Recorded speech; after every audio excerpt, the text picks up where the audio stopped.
Welcome to Civics and Coffee. My name is Alicia, and I am a self-professed history nerd.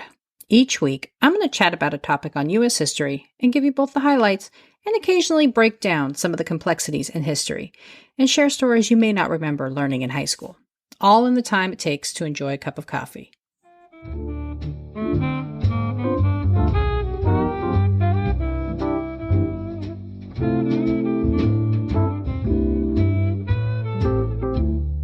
Hey everyone, welcome back. A few months ago, I had the distinguished honor to present at the Intelligent Speech Online Conference. The theme of the conference was crossings, and I knew I wanted to touch on someone or something from history that crossed a line and broke new ground. And so to that end, I selected the life of the first female Supreme Court Justice, Sandra Day O'Connor. If you weren't able to make it to the conference, then you may be happy to learn that today I am sharing the audio from that presentation. The conference was held the day after the Dobbs decision, which effectively overturned Roe v. Wade. I touch on this in my opening remarks, but for the sake of all of you out there, I wanted to make sure I warned you too. Given who I was discussing, I could see no way of altering or otherwise minimizing that portion of the presentation without doing an injustice to Sandra Day O'Connor's life and her legacy. So, just who was Sandra Day O'Connor? Let's find out, shall we? Before I begin, I wanted to take a moment to recognize the events over the last 24 hours here in the United States. When I decided to talk about Justice O'Connor, my aim was to review the life and career of the woman who broke the gender barrier of the highest court in the land, and in her own understated way, pave the way for those who came behind her. As I will share, she had a tremendous impact and influence on the court, including the now overturned Planned Parenthood v. Casey decision in 1992. I understand for some of you, it may be hard to listen to right now. I debated whether to make edits to the presentation, but ultimately decided to go forward as is. I hope you stay and learn about this trailblazing woman, but understand if you aren't ready yet. So, without further ado, let's begin. On April 7th, Ketanji Brown Jackson made history with her confirmation to the Supreme Court as the first Black female justice in the nation's history. When she begins her term in October, she will be the sixth woman to answer to the title Justice.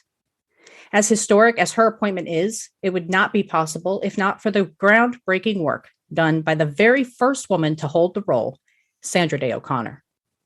On June 21st, 1981, the Arizona Republic, the state's largest daily newspaper, featured an article titled Time for a Woman, discussing the potential for a woman to be seated on the highest court in the land, thanks to a campaign promise made by newly elected President Ronald Reagan. The article highlighted that in the court's nearly 200-year history, it welcomed 101 justices, all of whom were men. The author argued it was high time for a woman to be elevated to the highest court in the land. Apparently, Reagan agreed. On September 21st, 1981, Sandra Day O'Connor made herstory when she was confirmed as an Associate Justice of the Supreme Court. So, who was Sandra Day O'Connor? Why was she selected to the court? And what was her impact? And as I like to say on my show, grab your cup of coffee, peeps. Let's do this. While I am going to focus on O'Connor's time as an Associate Justice, let's start with a little bit of background. Sandra Day was born on March 26, 1930, in El Paso, Texas, to parents Harry and Ada May. Her father was a cattle rancher and oversaw a nearly 200,000-acre tract of land in the Arizona desert. The ranch, known as the Lazy Bee, was largely untouched by civilization. The home Sandra grew up in did not have things like electricity or running water until she was 7. Regardless of how rustic it may have been, O'Connor enjoyed her time on the ranch, where she learned how to change a tire, shoot guns, and drive before most children knew how to ride a bike.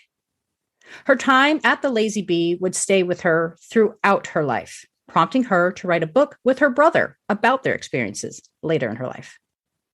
However, the ranch was miles from town and local schools were lacking. To give their daughter the best education possible, the Days made the difficult decision to send Sandra to El Paso to live with her maternal grandmother And being separated from her family and the Lazy Bee was painful for Sandra, who successfully lobbied her parents to allow her to attend school closer to home. Shortly after the new school year began, however, she realized her mistake and returned to El Paso after only a year. A bright and inquisitive young woman with a photographic memory, Sandra enrolled into Samford University at just 16 years old, where she majored in economics. After graduating with top honors in 1950, Sandra decided to pursue a legal career, entering into the university's law school, saying, quote, "I want to lead an interesting life. I want to study, practice law, and experiment with all such things," end quote. While at Stanford, Sandra was quite popular with the young men, who outnumbered the female students 3-1. A number of young lads vied for her affections, and she was proposed to several times, including one proposal from future Supreme Court Justice William Rehnquist. However, Sandra had already fallen for the man who would become her biggest champion and partner in life, John O'Connor. The two were wed in December 1952, just a few months after Sandra graduated from law school. A newly minted lawyer and wife, O'Connor went about trying to secure herself a position at a law firm. However, despite graduating near the top of her class, she was unable to generate any interest in her skills, with many firms telling her they simply weren't hiring female lawyers. The only firm to offer her a position limited their offer to just a legal secretary. Not to be deterred, O'Connor took an unpaid position with the San Mateo County District Attorney's Office, eventually earning a salary when she proved her legal abilities. The couple moved to Germany in 1954 after her husband was drafted. While overseas, Sandra worked as a civilian attorney. Upon their return to the United States in 1957, O'Connor set up shop in Arizona. She remained in private practice for 8 years before going to work as the state's assistant attorney general. In 1969, she was appointed to the state Senate before being elected to the position in her own right in 1970. While serving in the state Senate, she became the majority leader, the first woman to serve in the role in any state. She began her judicial career in 1975, where she served until 1979, when she was elevated to the state's Court of Appeals. While a judge from Maricopa County, she often received low marks given her conduct with the attorneys appearing before her. O'Connor was very matter-of-fact and focused on maintaining a clean docket. This was very different from what the attorneys were used to. On October 14th, 1980, then candidate Ronald Reagan announced he would appoint a female to the Supreme Court should he be elected. Hosting a press conference which purportedly aimed to clarify his stance on women's equal access, Reagan reviewed his record as governor on women's issues and highlighted how much representation mattered. To achieve this goal, Reagan said, quote, "I am announcing today that one of the first Supreme Court vacancies in my administration will be filled by the most qualified woman I can possibly find, one who meets the high standards I will demand of all court appointments. It is time for a woman to sit among the highest jurists," end quote. Though a commendable decision, Reagan's motivations weren't altruistic. Struggling in the polls with women, given his opposition to abortion rights and the Equal Rights Amendment, Reagan hoped his announcement would rally more female voters to his side. This seemed to do the trick. Though Reagan won in an elective landslide in the 1980 election, he also slightly outpaced Carter when it came to female voters, with women voting for Reagan 47% to Carter's 46%. Given that it was a campaign promise, no one really expected Reagan to follow through, including his inner circle of consultants. It became evident Reagan would have an opportunity to appoint a Supreme Court justice just months into his first term, as the result of the retirement of Potter Stewart. Many advisors suggested he go with conservative jurist Robert Bork, but Reagan stayed true to his word, reportedly saying, quote, "I promise to have a woman on the Supreme Court. Now, if there are no qualified women, I understand, but I can't believe there isn't one," end quote. Citing the 1980 census, a New York Times article estimated that of the almost 28,000 judges on the bench, only 4,762 of them were women. Several women were considered, from well-known Republican operatives to federal courts of appeals judge Amalia Kearse. Also included, of course, was one Sandra Day O'Connor, who was then serving on the Arizona Court of Appeals. O'Connor had no federal experience, an issue she sought to remedy by diving into studying ahead of her confirmation. O'Connor had support from influential members of the government, with former Beau and sitting Associate Justice William Rehnquist praising her abilities to Attorney General William Smith, and Chief Justice Warren Burger chatting with White House counsel. Burger, who had met O'Connor in 1979, was quite taken with her and shared he felt she would be a good addition to the list of names under consideration. Moving quietly, a team of Reagan advisors flew down to Arizona to get a sense of who this appellate judge was and whether she would pass confirmation hearings. The reconnaissance involved an interview with O'Connor herself, where she was asked if the court should reverse past decisions, a not so subtle question about the status of the 1973 decision, Roe v. Wade. Striking a balance that would become her calling card, O'Connor stated she felt the court's role was to interpret, not make laws, but occasionally it could be appropriate for the court to reverse itself. After journeying to D.C. to complete her internal vetting, Reagan announced his pick on July 7, 1981. Upon hearing of her selection, O'Connor reportedly told her husband, quote, "This will change our lives." His response, she had to do it. O'Connor's confirmation, the first Supreme Court confirmation hearing to ever be televised, began on September 9, 1981, and was the most sought-after event for journalists.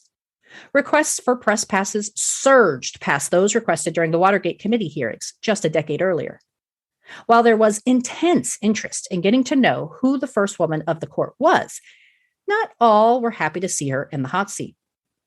Many anti-abortion activists, led by individuals like Jerry Falwell, felt O'Connor was pro-abortion and went after her record, falsely claiming she had voted multiple times for unlimited abortions. Strom Thurmond, a conservative Republican senator from South Carolina and chair of the Judiciary Committee, asked O'Connor to discuss her personal and judicial philosophy on abortion.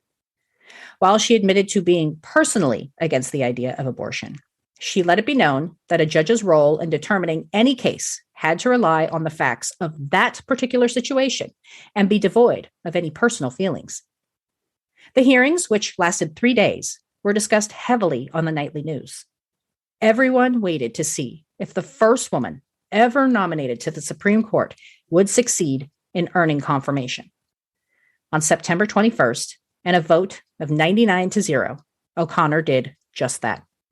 She was now an Associate Justice of the Supreme Court of the United States. But what did that even mean? O'Connor began her first term on the court on September 28, 1981. There was no new hire orientation or guidebook to figure out what needed to be done and when. In a journal entry, O'Connor wrote, quote, "The court is large, solemn. I get lost," end quote. The first order of business was to determine which cases the court would hear for the upcoming term. In her first year on the bench, the court heard 167 cases, and in a preview of what was to be the cornerstone of her career, O'Connor had the pivotal vote as her colleagues were deadlocked. She would be the deciding vote over 300 times while serving on the Supreme Court. As the first woman on the court, O'Connor knew she was under a tremendous spotlight and could not afford to make any mistakes. She was cordial and deferential to her male colleagues, winning them over with her Western girl charm. Her fellow justices seemed guarded, but otherwise receptive to her position on the bench. O'Connor's former beau, William Rehnquist, kept his distance, lest anyone accuse him of clouded judgment. However, their dating history was well known, and Rehnquist received a bit of ribbing from a fellow justice who quipped, "No fooling around." O'Connor received some 60,000 letters, more than any other justice in history. While some of the letters were supportive, more than a few were critical of O'Connor and her gender.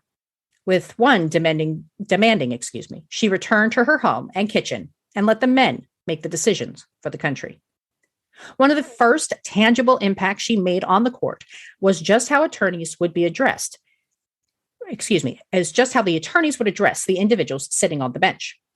Prior to O'Connor's appointment, those arguing in front of the court referred to the men as Mr. Justice. Now that they weren't all men, attorneys were unsure of how to address the court. Should O'Connor be Mrs. Justice? Madam? Should the men have a different title? Eventually, they landed on Justice, without the gender pronoun, which continues to this day. Though she never considered herself a feminist, O'Connor was aware of the impact of having a female justice on the court. She strove to be equal in her hiring decisions, selecting law clerks of varying backgrounds, including disabled individuals, and attempted to hire conservative and liberal clerks in equal measure. She also balanced the gender of her clerk team, hiring equal ratios of men and women. Her communication with her clerks was respectful, though demanding. While other justices had a reputation for berating clerks, O'Connor would never raise her voice. Instead, she would clearly articulate her expectations in her notoriously clear diction. But she also refused to be a withering flower. As one former clerk observed, quote, "Sandra is the only woman I know who doesn't say sorry. Women would say, 'Sorry, I can't do that.' She would just say, 'No,'" end quote. O'Connor's appointment came at a time when the country, and by extension the court, was wrestling with various social justice issues. Were women and members of the gay community eligible to receive the same protections provided to Black Americans under the 14th Amendment? In 1973, the court referenced the amendment as providing a guarantee of privacy for women in Roe v. Wade. But did this work across the board? It was a result of these hot button issues, things like women's access to reproductive health care and affirmative action, that helped cement O'Connor as a centrist jurist. She was unable to please everyone, and in fact, during her tenure, she often frustrated those on the left and the right. The right felt she was betraying her appointment by a conservative president by focusing too narrowly on her decisions. Those narrow opinions, the left argued, proved she was an indecisive judge. Though she presided over more than 1,000 petitions, O'Connor is perhaps best known for two key votes: Planned Parenthood v. Casey from 1992 and the infamous Bush v. Gore decision in 2000. The main issue at hand in Casey was whether the restrictions put in place by the Pennsylvania legislature violated the protections guaranteed by Roe. O'Connor, who had long taken issue with what she classified as an arbitrary trimester system, put her mark on the court by instituting a new method of determining a law's impact on women: undue burden. In O'Connor's eyes, states were allowed to place restrictions on access to abortion as long as it did not pose an undue or unreasonable burden on those seeking access to the service. In reading the opinion from the bench in 1992, O'Connor stayed true to the tenet she espoused during her vetting and confirmation hearings, saying, quote, "Some of us as individuals find abortion offensive to our most basic principles of morality, but that can't control our decision.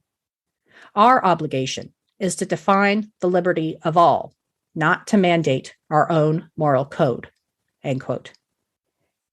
This opinion was divisive across the country. While pro-choice advocates criticized the ambiguity of undue burden, anti-abortion advocates felt it failed to fully overturn Roe. For O'Connor, it was a limited opinion meant to buy the country some time to figure out just where it wanted to go. O'Connor was not known for second-guessing past decisions, but she later admitted her regret in the case of Bush v. Gore, which was used to stop the 2000 presidential election ballot recount. The case was the result of an immediate petition by the Bush campaign to put a stay on the lower court's decision to force a recount on certain ballots cast in Florida. In a decision that remains controversial to this day, the Supreme Court not only took the case, but decided, in what on the surface appeared to be a partisan decision, that the counting of ballots should cease and the original certification of Bush as the winner of electoral votes should remain. O'Connor was aware, no matter the decision, roughly half the country would accuse her of playing politics. In her assessment, there was no pathway to victory for Gore, given the looming safe harbor deadline of December 12th to certify the election results. As she saw it, the recount would not be done in time, throwing the election into a chaotic frenzy that appeared to be slanted towards Bush anyway. Once decided, she refused to discuss her thoughts on the case. But when asked if she had regrets about the decision in 2017, she responded with, quote, "I'm sure I did. but second thoughts don't do you a lot of good. It looks like a party line vote. I know. Finally, in 2005, O'Connor announced she would resign her seat on the court once a replacement was confirmed. Her husband, John, who had been diagnosed with Alzheimer's almost a decade prior, was in need of her assistance, and she was determined to be the dutiful partner and care for him in his time of need. After a protracted process wherein Chief Justice William Rehnquist passed away, thereby creating another opening on the court, Samuel Alito was confirmed by the Senate, and O'Connor left the bench in 2006. She'd served more than 24 years. A passionate lover of civics and history, O'Connor decided to focus her time in retirement in building the knowledge and skills of school children, launching a nonprofit, iCivics, in 2009. The aim of the organization is to get young Americans interested in civics and understand the function of government. On their website, iCivics quotes O'Connor as saying, "The practice of democracy is not passed down through the gene pool. It must be taught and learned by each new generation." O'Connor was nothing if not practical. While she understood how important her role was as the first woman to serve on the court, she never played into the notion that she was somehow cheated given her gender. Her practicality can be seen in her opinions while on the bench, where she reviewed the facts of each individual case and sought to find the most common ground in her decisions. However, she was also an astute politician and knew her gender held a certain amount of influence on how she carried herself and what it meant for the future of other women. A centrist at a time when the country was becoming increasingly polarized, many who criticized O'Connor during her tenure were quick to wish for the return of her pragmatism. I think it was her unassuming, centrist approach that helped pave the way for future Supreme Court nominees like Justice Ginsburg and Sotomayor. She proved that women were capable of making the tough decisions and could withstand the political pressures of one of the most demanding jobs in public service. However, I think O'Connor's legacy is best summed up in her own words. In a 1990 speech regarding women in power, O'Connor said, "For both men and women, the first step to getting power is to become visible to others, and then to put on an impressive show. As women achieve power, the barriers will fall. As society sees what women can do, as women see what women can do, there will be more women out there doing things, and we'll all be better off for it." Thanks for tuning in, and I hope you enjoyed this episode of Civics and Coffee. If you want to hear more small snippets from American history, be sure to subscribe wherever you get your podcasts. Thanks for joining me, and I look forward to our next cup of coffee together.